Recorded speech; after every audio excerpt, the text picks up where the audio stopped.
Hello दोस्तों, स्वागत है आपका मेरे इस यूट्यूब चैनल पर। दोस्तों जैसे ना आज ना हम एक्सिस मल्टी कैप फंड, इस फंड का एक छोटा सा एनालिसिस करने वाले हैं। तो दोस्तों एक इम्पॉर्टेंट अपडेट आ चुका है एक्सिस मल्टी कैप फंड के बारे में। जो एक्सिस एएमसी उन्होंने एक्सचेंज को इन्फॉर्म किया है, सॉरी सेबीज को इन्फॉर्म किया है कि अब ये फंड मल्टी कैप फंड ना रहकर अब ये फंड न्यू कैटेगरी में अब शिफ्ट हो चुका है, तो जिसका नाम है एक्सिस फ्लेक्सी कैप फंड। ठीक है दोस्तों, तो फ्लेक्सी कैप फंड में कैटेगरी में शिफ्ट होने की वजह से खाली इसका नाम चेंज हुआ है। अब वो एक्सिस मल्टी कैप फंड ना रहकर वो एक्सिस फ्लेक्सी कैप फंड हो जाएगा। पर लेकिन दोस्तों आपके इन्वेस्टमेंट के ऊपर, रिटर्न्स के ऊपर किसी भी तरह का इफेक्ट नहीं होने वाला है, क्योंकि सेबी ने मल्टी कैप फंड के लिए एक नए रूल्स जारी किए थे। तो उसकी वजह से अब किसी भी तरह का इफेक्ट, जो आप अगर एग्जिस्टिंग कस्टमर्स हो तो उसके रिटर्न्स के ऊपर, इन्वेस्टमेंट के ऊपर किसी भी तरह का इफेक्ट नहीं होने वाला है। जैसे अब के पहले भी फंड में एसआईपी चल रही थी या लमसम के ऊपर रिटर्न्स जो थे वैसे के वैसे आगे भी चलते रहेंगे। तो दोस्तों ये फ्लेक्सी कैप कैटेगरी के फंड में क्या होता है, तो फ्लेक्सी कैप कैटेगरी के फंड में जो फंड मैनेजर को चॉइस होती है कि वो कितने परसेंट जो इक्विटी में अलॉटमेंट ले सकते हैं। हो सकता है फंड मैनेजर जो 65% इक्विटी में और 35% डेप्ट में रख सकता है। जो 65% जो इक्विटी का पोर्शन है वो फंड मैनेजर डिसाइड करेगा कि उसे कितना परसेंट लार्ज कैप में रखना है, कितना परसेंट मिड कैप में रखना है और कितना परसेंट स्मॉल कैप में रखना है। तो ये होती है एक फ्लेक्सी कैप कैटेगरी की फंड। ठीक है दोस्तों, तो दोस्तों चलते हैं हम मनी कंट्रोल की वेबसाइट के ऊपर। हम क्रेडिट देना चाहेंगे मनी कंट्रोल इस ऐप को, जो इसका फंड को एनालिसिस करने के लिए हम यूज़ करने वाले। तो दोस्तों चलते हैं एक्सिस मल्टी कैप फंड के ऊपर।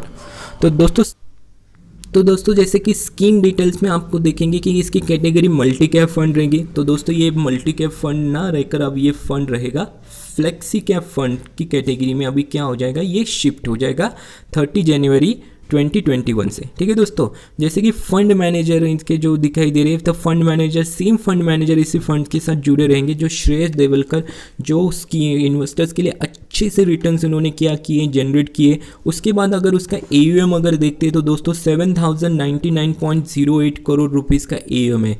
अगर लॉन्च डेट देखा जाए तो इस फंड का जो लॉन्च डेट आपको दिखाई देता है 24 नवंबर 2017 है। तो फंड को 3 साल ही स्कीम्स को हो चुके हैं। तो सबसे अच्छी बात है कि जैसे भी फंड को अगर हमें एनालिसिस करना है तो उसने कौन कौन से क्रैश जैसे हुए थे या मार्केट में जो करेक्शन हुए थे उसमें उसने देखा है क्या, ये इंपॉर्टेंट बात रहती है। तो इस फंड में 2020 का जो कोविड के चलते क्रैश हुआ था वो उस फंड में क्या किया है, देखा है, एक्सपीरियंस किया है। तो हम ये बोल सकते हैं कि हाँ, अगर ये फंड क्रैश जब मार्केट में होता है या करेक्शन होता है, अगर उसमें अगर ये फंड की स्कीम अगर इन्वेस्टर्स के लिए रिटर्न्स अच्छे से जनरेट करते या फिर क्रैश में जो फंड अगर थोड़ा बहुत कम गिरता है बेंचमार्क के कंपैरिजन में, तो ये फंड की स्कीम को हम अच्छे कहेंगे। तो देखिए दोस्तों, फंड में क्रैश को भी ऑब्जर्व किया है। उसके बाद हम देखते हैं तो इस फंड का एक्सपेंस रेशो अब देखते हैं तो 0.54% है।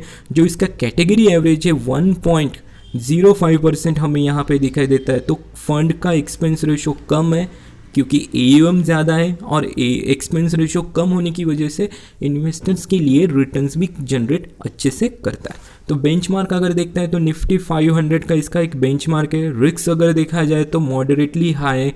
अब ये रिस्क क्यों मॉडरेटली हाई है, इसका एक्सप्लेनेशन आपको SIP के जैसे हम चार्ट ऑब्जर्व करने वाले तो वहाँ पे आपको पता चलेगा क्यों मॉडरेटली रिस्क को हाई कहते हैं। ठीक है दोस्तों, मिनिमम SIP का अगर अमाउंट अगर हम यहाँ पे देखते हैं तो 500 रुपीज़ से आप SIP स्टार्ट कर सकते हो। पर लेकिन दोस्तों ये जो लमसम के बारे में या फर्स्ट टाइम परचेस के बारे में इन्होंने दिया है, तो फर्स्ट टाइम परचेस अभी भी इसी फंड में 5000 रुपीज़ से ही आप क्या कर सकते हो, वन टाइम या फर्स्ट टाइम परचेस कर सकते हो या लमसम कर सकते हो। एक बार लमसम 5000 रुपीज़ का करने के बाद अगर एडिशनल अगर आपको लमसम करना है या इन्वेस्टमेंट करना है तो वो 100 रुपीज़ से स्टार्ट हो सकता है। तो इसका एक आपको एक एक्सिस AMC की जो ऑफिशियल वेबसाइट है उसके ऊपर आपको पता चलेगा। चलिए दोस्तों, मैं आपको AMC के ऑफिशियल वेबसाइट के ऊपर लेकर चलता हूँ।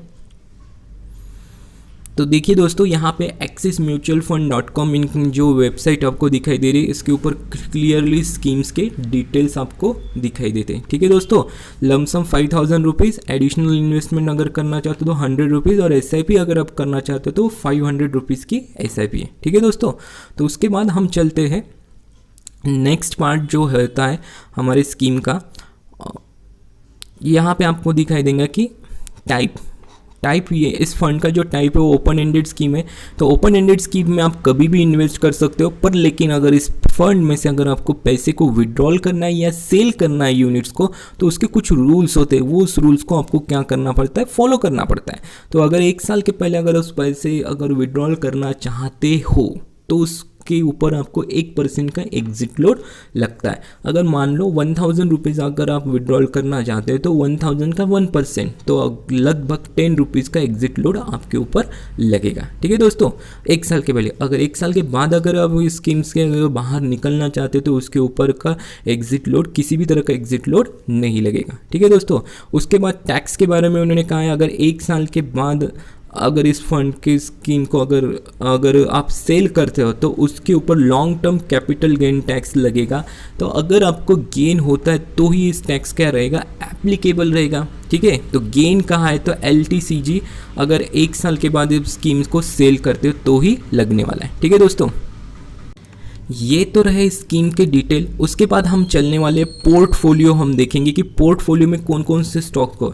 देखिए दोस्तों, यहाँ इक्विटी होल्डिंग 97.46% जो इनका जो पैसा है वो इक्विटी में ही है। तो इक्विटी में अगर देखा जाए तो फंड मैनेजर ने काफ़ी अच्छे से स्टॉक्स को सिलेक्ट किया है जो इंडिया की reputed top most large cap stocks है, उसी में ही उन्होंने क्या किया, पैसे को इन्वेस्ट किया है। जैसे Bajaj finance, HDFC, Infosys, Kotak Mahindra bank, TCS, इस स्टॉक्स में ही इन्होंने क्या किया, इन्वेस्ट किया है। अगर पोर्टफोलियो की समरी में अगर हम यहाँ पे अगर देखते हैं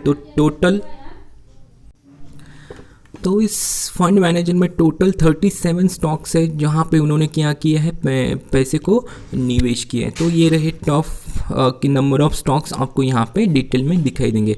तो हम सबसे इम्पॉर्टेंट बात है कि हम कौन कौन से सेक्टर्स में उन्होंने अपनी पोजीशंस बनाई है या कौन कौन से सेक्टर्स में उन्होंने पैसे को निवेश किया, ये सबसे इम्पॉर्टेंट पार्ट है हमें समझना। तो बैंक में अगर देखा जाए तो 22.12% का अलोकेशन बैंक में है, IT सेक्टर में 14.64% है, NBFC में 10.68% का एक्सपोजर इस फंड का है। बाकी और भी सेक्टर्स है, पर लेकिन टॉप 3 सेक्टर्स अगर देखा जाए तो बैंक, IT और NBFC हमें यहाँ पे दिखाई देते हैं। तो दोस्तों नेक्स्ट पार्ट जो हमें देखने वाले हैं तो रिटर्न्स के बारे में हम समझने की कोशिश करेंगे और लास्ट में हम SIP चार्ट्स को देखेंगे। तो रिटर्न्स अगर देखा जाए तो दोस्तों लॉन्ग टर्म के रिटर्न्स आपको यहाँ पे दिखाई नहीं देंगे, क्योंकि ये स्कीम 2017 में लॉन्च हुई थी, इसीलिए स्कीम को ऑलमोस्ट 3 इयर्स क्या हो चुके, कंप्लीट हो चुके। ठीक है दोस्तों, तो 3 साल में इस फंड के एनुअलाइज रिटर्न 15.48% एनुअलाइज रिटर्न दिखाई दे रहे। तो दोस्तों हमेशा बात याद रखना, म्यूचुअल फंड के स्कीम्स के अगर रिटर्न्स आपको समझना है तो हमेशा एनुअलाइज रिटर्न्स को देखो।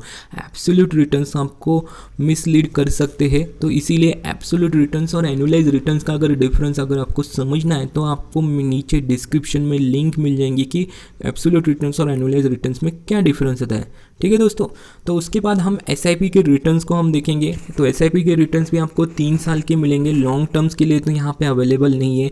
तो अगर 1000 रुपीज़ की SIP अगर आपने 3 साल पहले अगर स्टार्ट की होती तो ऑलमोस्ट आपका इन्वेस्टमेंट वैल्यू 36,000 रुपीज़ रहता था, और आज उसका जो वैल्यू रहता था वो 48,000 रुपीज़ 908 रुपीज़ रहता था। ठीक है, तो ऑलमोस्ट 12,908 रुपीज़ का आपको गेन हुआ होता था। ठीक है, अगर लमसम 10,000 रुपीज़ अगर 3 साल पहले अगर इस फंड में अगर आपने निवेश किए होते तो 10,000 रुपीज़ का आज का जो वैल्यू, प्रेजेंट वैल्यू रहता था 15,418 रुपीज़। तो ऑलमोस्ट रिटर्न्स हुए 15.48% के हिसाब से 5,418 रुपीज़ आप उसके ऊपर गेन करते। तो देखिए दोस्तों, SIP के चार्ट में आपको ये समझ में आएगा क्यों हम इस स्कीम्स को मॉडरेटली हाई रिस्क कैटेगरी में रखते हैं। तो देखिए ये चार्ट रहा, तो देखिए दोस्तों आपको पता चलेगा।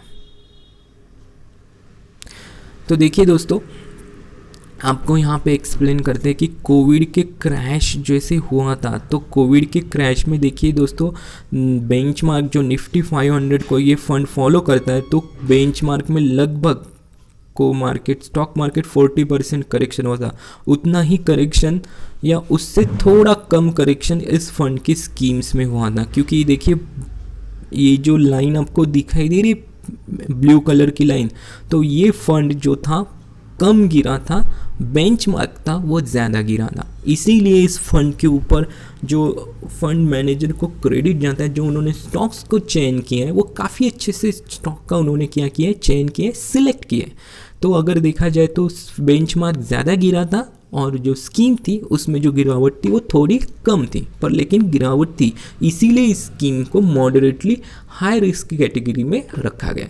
तो दोस्तों इस तरह से ये फंड की गिरावट को आप देखिए, वो क्रैश इस फंड ने देखा था और फंड मैनेजर ने काफ़ी अच्छे से इस स्कीम्स को मैनेज किया है। स्टॉक मार्केट के करेक्शन क्रैश को भी स्कीम्स ने क्या किया है, ऑब्जर्व किया है। जो स्कीम स्टॉक मार्केट के करेक्शन क्रैश को ऑब्जर्व करती है, एक्सपीरियंस ले चुकी है, वो स्कीम्स हमेशा अच्छे परफॉर्मेंस दे सकती है।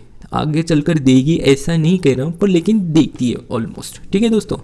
तो दोस्तों अगर ये वीडियो अगर आपको अच्छी लगती है तो इस वीडियो को लाइक कीजिए। अगर अभी तक आपने मेरे चैनल को सब्सक्राइब नहीं किया है तो please subscribe my channel maths UV, जहां नॉलेज है सुप्रीम। तो दोस्तों जाने से पहले मैं आपको ये बताना चाहूँगा, अगर एक्सिस एएमसी के म्यूचुअल फंड में से, एक्सिस म्यूचुअल फंड में से अगर आपको पैसे विड्रॉल करना है तो आप इसका एक वीडियो, डेडिकेटेड वीडियो मैंने आपको बनाया है, उसकी लिंक आपको नीचे डिस्क्रिप्शन में मिल जाएंगी। तो दोस्तों thank you for watching my video.